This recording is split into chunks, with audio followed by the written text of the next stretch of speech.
So I've been a student here at Reading for a long time now. I started in 2017 and I did a zoology undergrad, did my master's at Oxford Brookes, and then I'm back here for my PhD.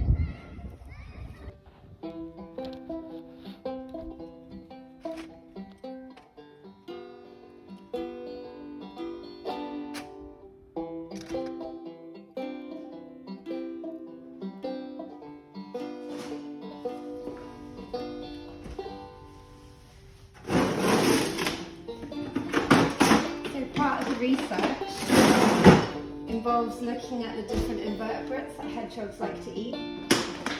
And here we've got a selection of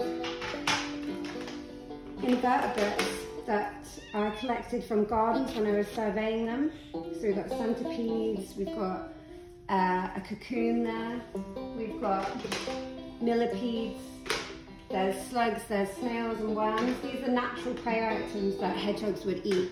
And using our stable isotope technique, we can work out what proportion of a hedgehog's diet is made from these invertebrates compared to what proportion of their diet is made from these shop-bought foods. So these are a selection of tinned foods. Basically, we purchase these tinned foods, these tinned hedgehog foods from different shops, and then we take a sample of each one, we freeze it. Once it's been frozen, we then take it to the freeze dryer. This extracts all the moisture from the sample, and then after that, we can grind it up into a fine powder and send it to the isotope ratio mass spectrometer, and we get the carbon and nitrogen values for each of the foods. So you can use all kinds of different materials when you're doing isotope ratio mass spectrometry. Here I've got some samples that I collected from a hedgehog rescue centre. So they kindly clipped off spines from hedgehogs that were in their care. Obviously this can be done pain-free because their spines are just tissue that's inert, kind of like our hair or nails. And what they've also sent to us are ticks that they collected from these hedgehogs. So we can look at the blood that these ticks were drinking, and we can look at the spines, and we can trace elements that are found in the tick's diet all the way back to the hedgehog's diet.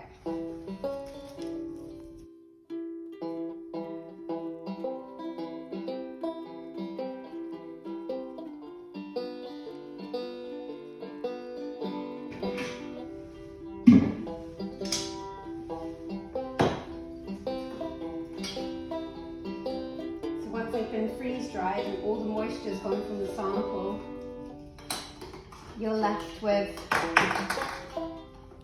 the creature that you can then grind up into a fine powder to get the elements that this creature is made of.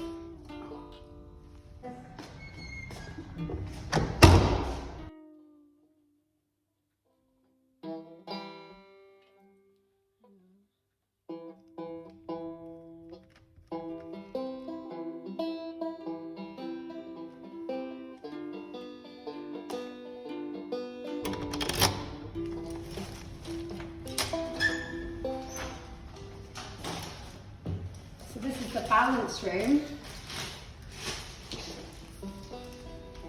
Once we've got our samples prepared, what's really important is that we keep all the moisture out of the samples because this can interfere with the results. So everything needs to be stored in a desiccator, which keeps them all completely dry and stops any moisture from getting in there.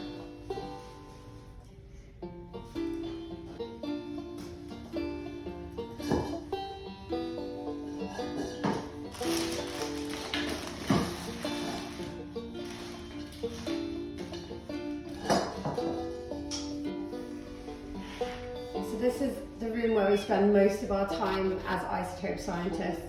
Once you've got your sample and you've prepared it for analysis, you've got to come in here and you've got to weigh out really minute amounts and prepare them in little capsules like this.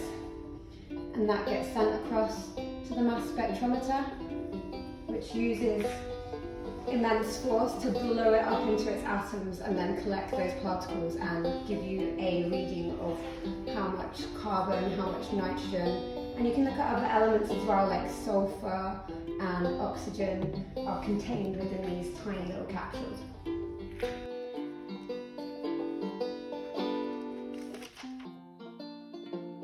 So this has been behind the scenes at Hogs on Film.